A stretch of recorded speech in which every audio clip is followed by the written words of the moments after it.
Hey guys, we're back again with another gaming news show. Sorry we missed last week and the week before. We've been actually having a few technical issues on the YouTube side of things. But if you've been watching from the radio, we do appreciate you watching and tuning in. And I know we missed quite a lot of news as well, but one of the more recent ones is actually kind of big, and it's one that has only just popped up, but it's really made a statement on behalf of not only the internet, the gaming community as a whole. Now, the next game set to release on the PlayStation 4 had a bit of controversy. This game is Detroit Become Human. It's actually quite an interesting looking game, and it takes you take a role as an AI robot maid or servant, I guess, to society, and the game highlights a lot of issues that can arise from that. The fact that the AI is intelligent enough to learn different roles and job roles in society that people don't want to do. That, and it's also able to make its own decisions. These are more emphasized when the robots go rogue, which is when they are quite literally human. They think, act, and feel more human than the other robots do. Instead of just obeying orders, they go against direct orders for the betterment of themselves, for their own benefit. And the last trailer showed a little thing, a little worrying part of the game.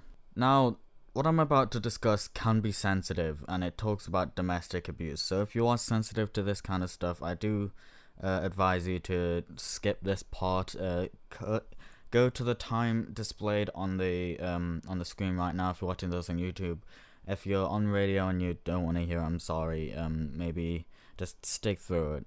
But it is something I do feel like we need to talk about. In the trailer, it does show that there's a little girl who's being domestically abused by her father, and you have a choice to save her or not, depending on what happens.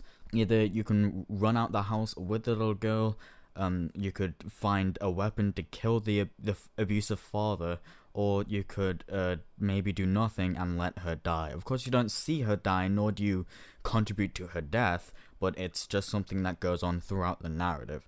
And this has had some very important people enraged, actually.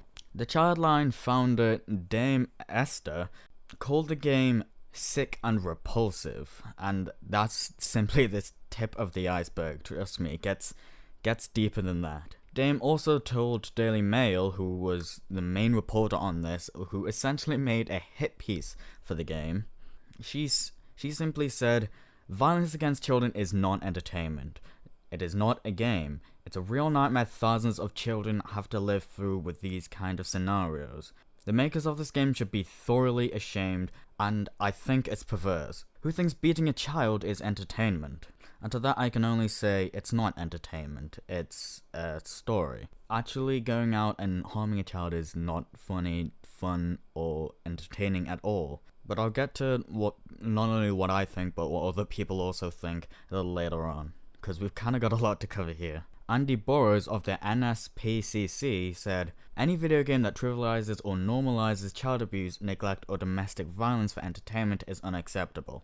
Peter Saunders from the Foundation of National Association of People Abused in Childhood said, "Abusers will get off on this stuff, and the other thing we know beyond question is that video games end up being played by children, and scarily. The proliferation of salacious and abusive image is actually encouraging violence and abuse." And so far, that's what I've found a lot those more important people saying. There's people of child protection organizations.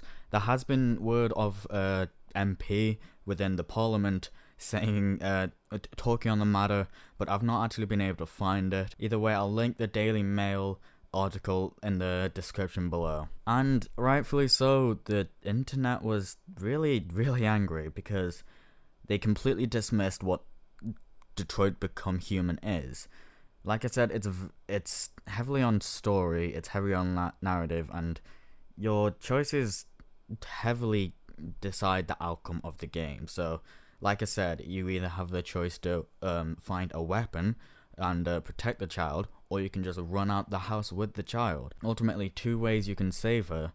But if you decide that you don't want to do anything, or you can't find out what you can do to do anything, it does end up in her death. It's not like you're taking part in the act of murdering her. This is not the intention of the game creator at all. And I don't think it's the intention for anybody. You see, in movies and TV shows, when they cover things like this, it's not the intention for the main character to play a part in the murdering of these children, but more to either build up a character and expose the audience to a new perspective of such a dark and grueling topic that opens our eyes more how it can be solved, all the problems around it to do with it, whether that's been faced with child abuse, rape, suicide, depression, things like that. It's all been covered in movies and film. It's all built upon the foundations of what we already know, and also help people to become more aware of things like this. And one of the biggest arguments that I do find is, if a movie can do it, why can't a video game? And a lot of people have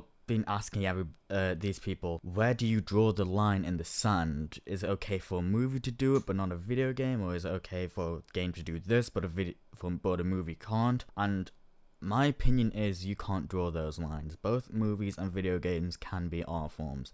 Games these days are more catered just to be fun, to be mindless enjoyment, and even some have been made specifically to target your wallet. But the games like these, but Detroit Beyond Human, are heavily narrative driven. They can involve incredibly complex stories with incredibly complex and well built characters that are phenomenal stories. The people who made this, who made Detroit Become Human, made another 2 games. Heavy Rain, which is again the same formula, heavily story driven with your actions deciding the outcome of the situation or the story as a whole, and Beyond Two Souls, one of my favorite story-driven games of all time. So to say that video games are just mindless fun for kids is insulting and dismissive and incredibly trivializing. I don't think a video game portraying things like domestic abuse, suicide, depression, things like this is trivializing them. Not at all, because you're assuming that all it is frivolous fun. It's mindless enjoyment, which is completely dismissive of the work of art the creator may be trying to create. Instead of inspecting things on the surface, look a little deeper next time, and maybe find out that there's something more to just Minecraft to video games. I don't know, this is one of those things that annoys me to know that people still think this way, and honestly, I'm kind of disappointed in these organization founders, because for people who want to protect children, especially from this video game, they've done a very bad job on assuming what this video game or who this video game is for. Of course, something like this is not going to be for children, and that's why this game is probably going to be at an 18 rating because of the topics covered. But honestly, for a child to understand things like the moral issues of AI becoming human, AIs having a standpoint in society, that AIs revolting, saying that they should have a freedom, a state of mind, a way to say yes or no. I don't see a child looking at that in a philosophical way that the creator intends. So I honestly don't think this game is geared towards children at all.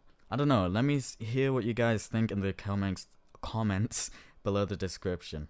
Second on our list, this is slightly smaller, but it's kind of big in a way. DayZ Standalone will finally be coming out of alpha in 2018. Although we don't have an exact date, we know that it's actually happening. A while ago they did tease that they're going to bring the game into beta soon, and they showed all the things that they were currently working on to truly change the game to be the game that we all wanted. Not these small little additions like here's a bus, here's a new gun, zombies kind of work now. But this time they're actually trying to forward the game, trying to actually make progress with what they created.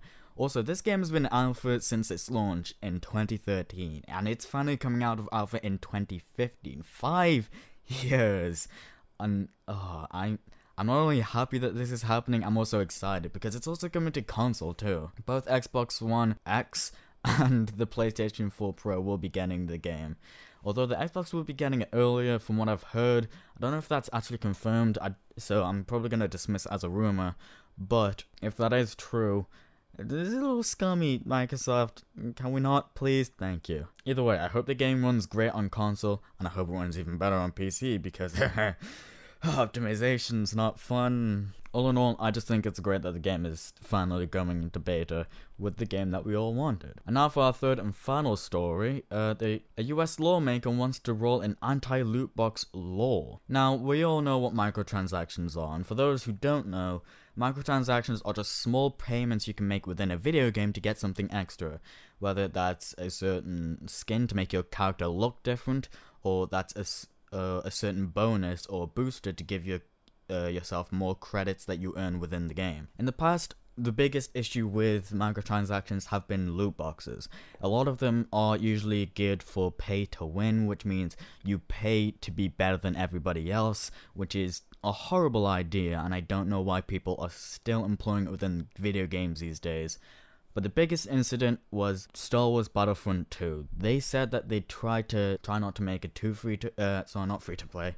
They said that they try to make it as fair as possible, but still gave you this pay to win option, and the internet lost it. Everybody knew it was a bad idea. In beta, they said that they were gonna work around it. They didn't. They just covered it up, saying that you can still earn these things easier now, but you can buy them, which all in all is just bad in general. But the US lawmaker wants to prohibit games containing gambling mechanisms to anyone under the age of 21, which is fair. If it's truly gambling, it is illegal for anybody under the age of 21 to participate. The lawmaker also voices their concerns on the fact that publishers will just take the advantage of people who want loot boxes or people who just don't want to play the game as much but still be very good, essentially highlighting predatory loot boxes. Now, I've got a few things to cover on this one, and again, I'm sorry I'm making this so long. It is dragging quite a bit. I'll try to get through this as quick as possible. So there are two types of loot boxes. There's a pay to win, which is absolutely horrible and an incredibly stupid idea, and then there's the cosmetic. Cosmetic is completely fine because all it does is change what you look like in game. It doesn't actually give you any advantage over any other player. That is completely disadvantageous to anybody else playing who has not spent money. Games like Overwatch, League of Legends, trying to think of a third one, but I can't right now, so I'm gonna give up. Counter-Strike Global Offensive, there you go. Knew I could do it. Games like those have loot box systems where, although some have real life value within some of the cases, loot boxes, all of them do not give you an advantage within the video game, nor are they predatory to your wallets. They don't target you saying, hey, you will not be good at this game if you don't spend money, so please spend money. Instead, they're just a little thing that you can get as somewhat like a reward.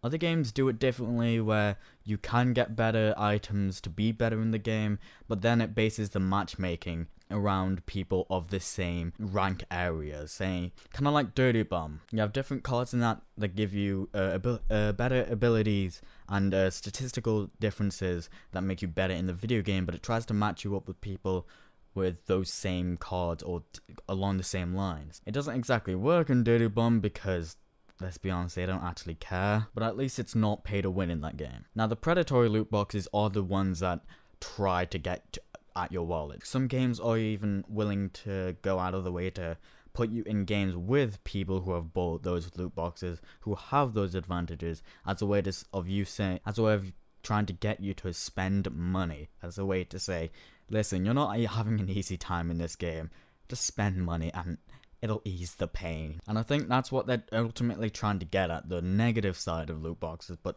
having an anti-loot box law, especially on the terms of gambling, is a little absurd to me, because gambling on its very basic level is you spending money as a risk. There's a risk for reward and a risk for no reward. You can throw in like £100 and possibly get £10,000, or just lose that £100.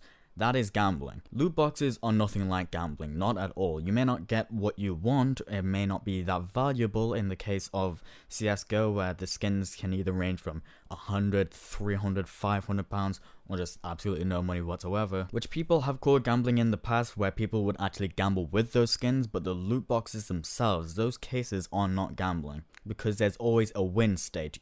when you click on a case to open it, you're always going to get something out of it. You're not losing your money. You're not losing your money's worth at all. Especially that if you're buying these with real money, they're incredibly cheap anyway. Most games will give you like a ridiculous amount of them for like £20. In the terms of gambling, you're not exactly spending that £20 to get real world worth out of them. You're probably only spending them because you want to get some cool skins or see if you can have a chance of getting those cool skins.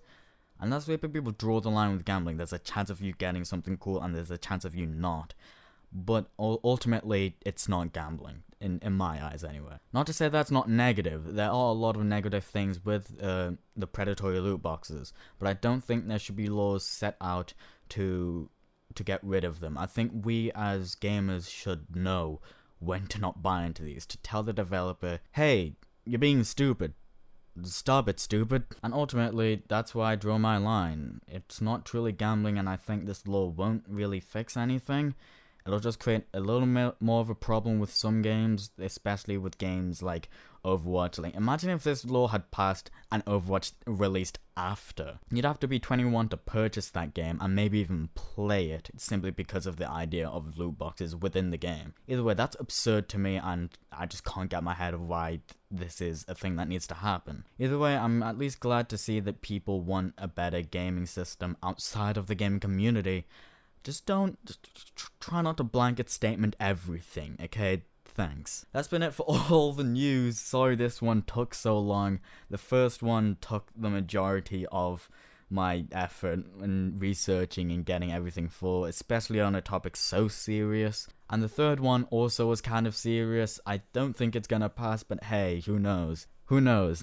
Neutrality is gonna be dissolved anyway. Since it's the end of the year and we usually cover the game releases at the end of the podcast, instead I'm simply going to give you the dates of the winter sales for Steam. Everybody knows this is one of the biggest sales. The summer sales were kind of disappointing this year, and the Halloween sales were meh. I mean, I picked up some cool games, but I expected a lot more with the sales. But hey ho, let's hope the winter sales are the greatest 27 have seen. It starts on the 21st of December and ends on the 4th of January. So even if you don't pick up anything before Christmas, you still have a bunch of time to get something right around the end of Christmas. Either way, that's been the weekly gaming news show. I've been Sony.